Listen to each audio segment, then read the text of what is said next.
কালকে যখন আমি ওনাকে ফোন করেছিলাম, ওই সিনিয়র টেকনিশিয়ানকে, উনি যখন বললেন যে সুইসাইড করা ছাড়া কোনো উপায় নেই, আমি কেঁদে ফেলেছি।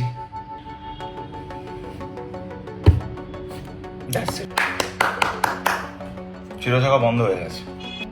আমার কিচ্ছু যায় আসে না, শুটিং না করলেও মধুমণি বহু বছর শুটিং করেনি, আমার কিছু যায় আসে না, কারণ শুটিং এর যে রোজগার সেটা আমার টোটাল রোজগারের, আমাদের টোটাল রোজগারের 15-20% হবে।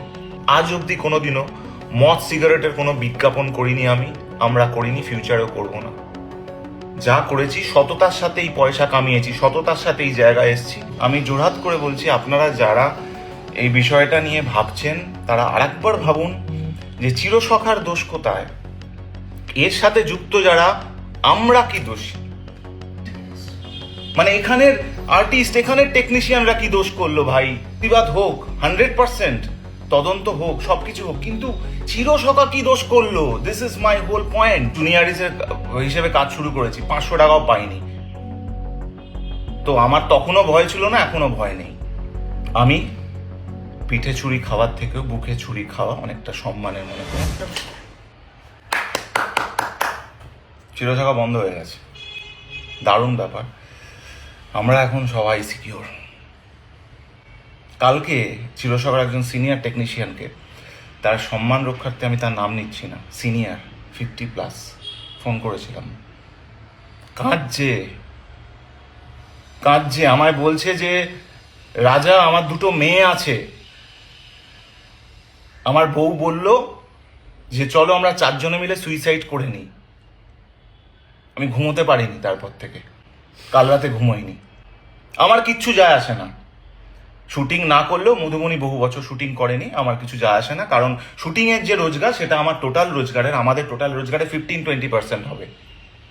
কিন্তু আমার যায় আসে যখন আমার ছেলে বড় হবে, যখন ও জানবে যেরকম একটা ঘটনা ঘটলো, তার বাবার কাছে টাকা ছিল, পয়সা ছিল, ক্ষমতা ছিল, ফলোয়ার ছিল, ভালোবাসা ছিল, কিন্তু সে কিছু বলেনি, চুপ করে থেকেছে। আমি পিঠে ছুরি খাওয়ার থেকেও বুকে ছুরি খাওয়া অনেকটা সম্মানের মনে করি। তাই তোমাদেরকে বলছি, কি দোষ করেছে টেকনিশিয়ানরা, কি দোষ করেছে বাকি আর্টিস্টরা? আমরা কি দোষী? চিরসখা কেন বন্ধ হলো? টেকনিশিয়ানরা, তাদের কত টাকা পার ডে হয়, কত সঞ্চয় থাকে? এই তো এই এর মধ্যেই, গত সপ্তাহতেই একজন টেকনিশিয়ান দাদার সাথে কথা হচ্ছিল, বললো যে দাদা, আমার মেয়েকে বোধহয় স্কুল নাকি একটা কথা বলছিল, স্কুলে দেবো, এরম একটা কিছু কথা চলছে। ছোট মেয়ে, একজনের পায়ে অপারেশন হবে, পায়ে ব্যথা আছে। তারা যারা এই ভিডিওটা দেখলে বুঝতে পারবে, আমি কারোরই নাম নিচ্ছি না। কি করবে তারা, কি করবে? এবার তোমরা বলতে পারো যে দাদা, সিরিয়াল তো বন্ধ হয়। হ্যাঁ, বন্ধ হয়, বন্ধ হওয়া জোর করে বন্ধ করে দেওয়ার মধ্যে তফাৎ আছে বস। কিন্তু গরিব মানুষ, যারা খেটে খাওয়া মানুষ, তারা কি করবে? আর আর্টিস্টদেরও বিরাট কোনো ভালো অবস্থা নয়, আর্টিস্টদেরও ভালো অবস্থা নয়। এটা এটা তোমার মুম্বাই বা সাউথের ইন্ডাস্ট্রি নয়। হ্যাঁ, আজকে আমি এই ভিডিওটা বানাতে পাচ্ছি হয়তো এই অভিনয় করে, রোজগারের ওপর আমি একদমই পুরোটা নির্ভরশীল নয়, তা না হলে আমাকেও চুপ করে থাকতে হতো। এইটাই ব্যাপার। দেখো, তোমরা বিচার করে দেখো, কি আর বলবো। কি বলো তো, রাইট নেই অভিনয়টা, না আমার ভালোবাসা, এরমভাবে আমার ভালোবাসাকে কেড়ে নেওয়ার কোনো রাইট নেই কারোর। ফাট করে একটা নির্দেশ, কোনো রাইট নেই।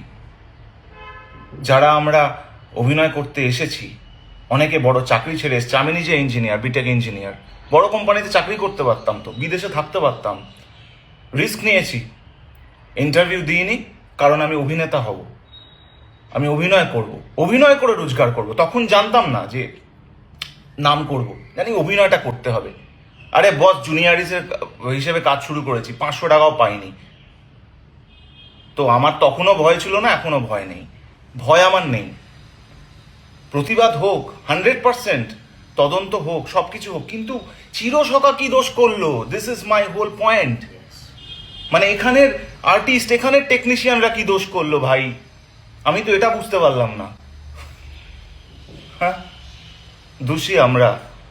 আমি আমার কাজকে ভালোবাসি, এটা আমার দোষ না? দাদা, এখন আবার শুটিং করার কি আছে? কেন ভাই? তোমারই বা তাহলে চাকরি করার কি আছে, তোমারই বা তাহলে ব্যবসা করার কি আছে? এটা তো আমার রুজি রুটি। প্রতিবাদ করবো না, এখনো কিছুই বলবো না, চুপ করে থাকবো? এতটা স্বার্থপর? খালি নিজেরটা বুঝি। আরে ভাই ছাড় না, এত ব্যাংক ব্যালেন্স আছে, একটা নয়, দুটো নয়, তিনটে নয়, এত 4খানা প্রপার্টি রয়েছে, হাই রাইজে 3-4টে গাড়ি রয়েছে, বিজনেস রয়েছে, 3-4টে গাড়ি রয়েছে, বিজনেস রয়েছে, কি যায় আসে? কিছুই যায় আসে না। ও ঠিক আছে, চুপি চুপি আর একটা প্রডিউসারকে ফোন করব, ফোন করে বলবো যে বাবা আমি খালি আছি এখন, হ্যাঁ এটা দেখে নেবেন, ব্যাস ওইটুকুই। তারপর আবার ঢুকে যাব, রেমুনারেশনটা ওই ফাঁকতালে একটু বাড়িয়ে নেবো। না, পারলাম না, এইটা করতে পারলাম না, এটা করতে পারলাম না। জানি এটার অনেক বিরূপ প্রতিক্রিয়া হতে পারে, অনেকে ভুল বুঝতে পারে, কিন্তু আমি জোরহাত করে বলছি, আপনারা যারা এই বিষয়টা নিয়ে ভাবছেন তারা আরেকবার ভাবুন যে চিরসখার দোষ কোথায়, এর সাথে যুক্ত যারা, আমরা কি দোষী? যে স্বেচ্ছায় ছাড়তে চাইছে সেটা তার ব্যক্তিগত বিষয়, কিন্তু বাকিরা 50, 60, 70 জন টেকনিশিয়ান, তাদের পরিবার, 30-40 জন আর্টিস্ট, আর এতই সহজ ইন্ডাস্ট্রিতে কাজ পাওয়া? Is it so easy? আবার একটা অনেকে ভাববে যে একটা নতুন সিরিয়ালে ঢুকে যাবে, অত সহজ নয়। আমার জন্য সহজ, আমার জন্য সহজ, কারণ আমি এস্টাবলিশড, আমি 15-16 বছর ধরে কাজ করছি, সব হাউসের সাথেই আমার খুব ভালো সম্পর্ক আছে, প্রত্যেককেই আমাকে খুব ভালোবাসেন এবং প্রত্যেককে আমি শ্রদ্ধা করি, এবং আমি যারা এই নিয়মটা, যারা আপনারা এই নির্দেশটা দিয়েছেন তাদেরকেও আমি শ্রদ্ধা করি। শুধু বলছি একটু ভেবে দেখবেন, আমার কারোর সাথে কোনো শত্রুতা নেই, কারোর এগেনস্টে কিচ্ছু বলার নেই, কারণ এই ইন্ডাস্ট্রিটা আমার পরিবার। শুধু আমি বলছি যে একটু ভেবে দেখুন, মানুষ কিন্তু সমস্যায় আছে। কালকে যখন আমি ওনাকে ফোন করেছিলাম, ওই সিনিয়র টেকনিশিয়ানকে, উনি যখন বললেন যে সুইসাইড করা ছাড়া কোনো উপায় নেই, আমি কেঁদে ফেলেছি।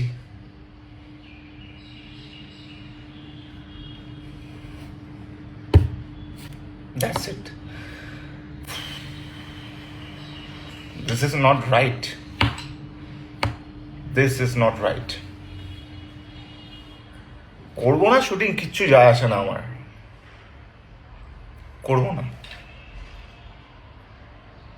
কিন্তু সবাই একরকম হয় না, সবাই একরকম হয় না, এটা মাথায় রেখো।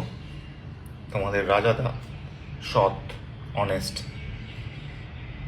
টাকার পেছনে দৌড়য়নি, সত্যের পেছনে দৌড়েছে, লড়াই করেছে, আজকে স্ট্রাগল করে এই জায়গায় এসছে।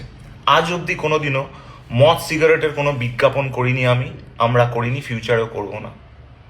যা করেছি সততার সাথেই পয়সা কামিয়েছি, সততার সাথে এই জায়গায় এসছি, তাই আজকে সততার সাথেই বলছি তা ঠিক হলো না, দিস ইজ নট ডান।